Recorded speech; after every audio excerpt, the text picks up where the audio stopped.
नमस्कार, मैं Amit Sharma DElEd second year के वो आधुनिक विश्व में विद्यालय शिक्षा से। कल तक अपन वैश्वीकरण के बारे में अध्ययन कर रहे थे, वैश्वीकरण की विशेषताओं के बारे में अध्ययन कर रहे थे। आज हम वैश्वीकरण की विशेषताओं के बारे में अध्ययन करेंगे, थोड़ा सा उसको और आगे बढ़ाएंगे। वैश्वीकरण की जो विशेषता है उन विशेषताओं में भी तीन नई चीज़ और निकल कर आती हैं। वो है प्रवाह। प्रवाह मतलब है एक तरह से बहाव, एक किसी वस्तु का एक स्थान से लेकर दूसरे स्थान पर जाना प्रवाह या बहाव कहलाता है। वैश्वीकरण में तीन प्रकार के प्रवाह देखने को मिलते हैं।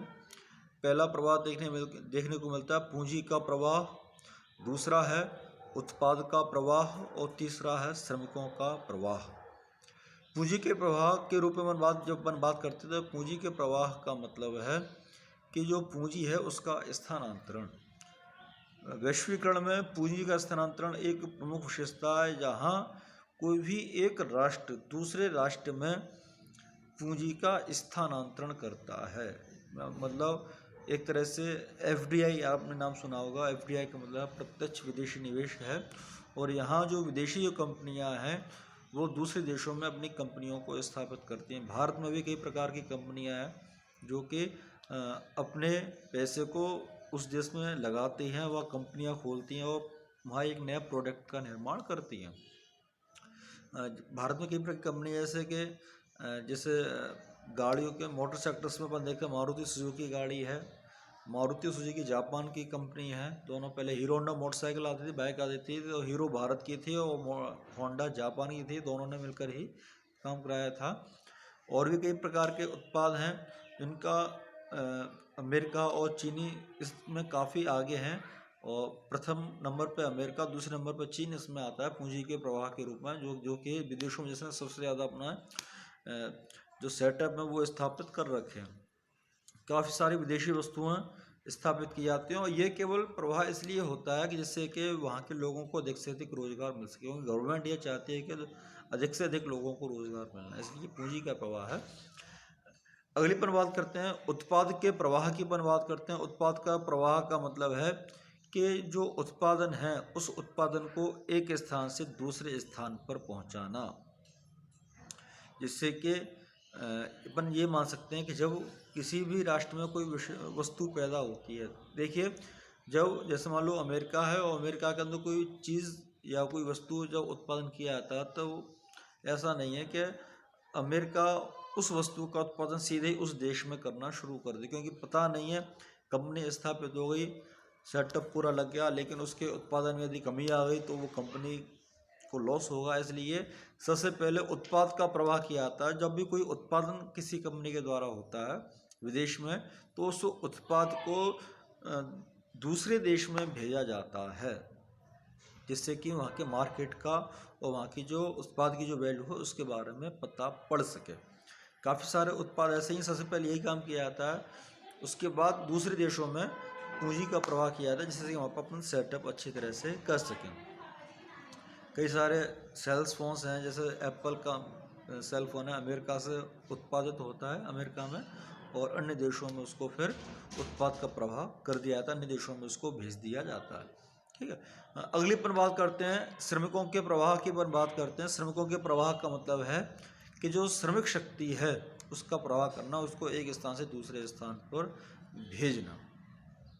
अपन काफ़ी देखते हैं कि भारत के काफ़ी सारे लोग इस समय अमेरिका के अंदर कार्यरत हैं। अन्य रशिया है, ब्रिटेन है, जापान है, फ्रांस है, जर्मनी, इटली, वहाँ पर काफ़ी सारे भारतीय लोग या भारतीय श्रमिक काम करते हैं।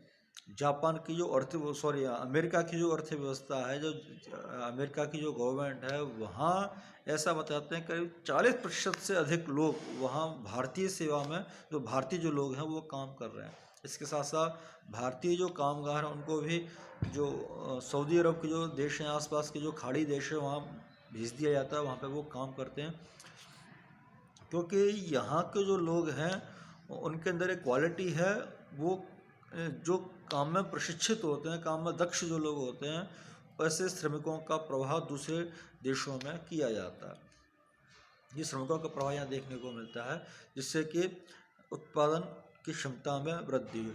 इसके साथ साथ अपन बात करते हैं वैश्वीकरण के तत्वों के बारे में बात करते हैं। वैश्वीकरण के तत्वों को अपन देखते हैं। पहला जो तत्व है आयात शुल्क घटाना।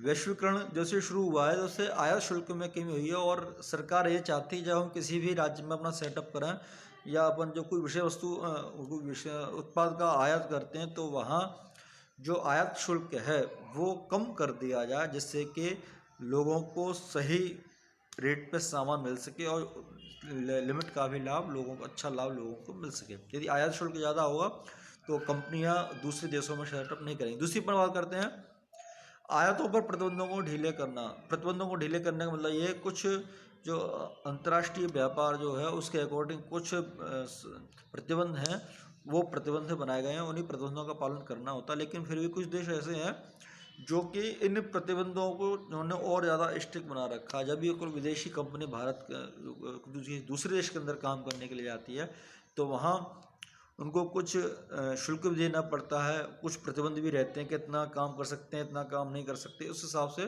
तो आयात पर जो प्रतिबंध है उनको ढीले करना होगा। जितना वो लोग सेटअप करना चाहे उतना सेटअप वो कर सकते हैं। इस प्रकार का उनको एक उदारवाद का उदाहरण दे प्रस्तुत करना चाहिए। अगली पर बात करते हैं विदेशी निवेश को प्रोत्साहन। सरकार को विभिन्न जो राष्ट्रों की सरकार उनको चाहिए कि विदेशों के जो लोग हैं, विदेशों के जो उद्योगपति हैं, उनको प्रोत्साहन किया जाए अपने देश में बिजनेस को स्थापित करने के लिए। इसके लिए भारत सरकार के द्वारा भी कई प्रकार के समिट्स का आयोजन किया जाता है, जिसमें कि जो विदेशी जो लोग हैं, जो विदेशी व्यापारी वो भारत के अंदर अपने व्यापार को स्थापित करते हैं। कुछ भारतीय व्यापारी जो विदेशों में रहते हैं और वहाँ से भी उनको कॉलिंग की जाती है कि वो भारत के अंदर भी अपने व्यापार को स्थापित करें। इसके साथ अपन बात करते हैं विदेशी प्रौद्योगिक जो करार हैं उनको प्रोत्साहन दिया है। विदेशी प्रौद्योगिक करारों का मतलब है कि एक राष्ट्र की जो सरकार है वो दूसरे राष्ट्र की सरकार के साथ करार या संबंध स्थापित करेगी, एक व्यापारिक संबंध स्थापित करेगी। इससे संबंध स्थापित करने से उस राष्ट्र की जो कंपनियां हैं वो संबंधित दूसरे राष्ट्र में अपने व्यापार की स्थापना कर सकेंगी। इस प्रकार की व्यवस्था को प्रोत्साहन दिया जाना चाहिए। ये वैश्वीकरण के तत्व हैं। आज के लिए इतना ही, धन्यवाद।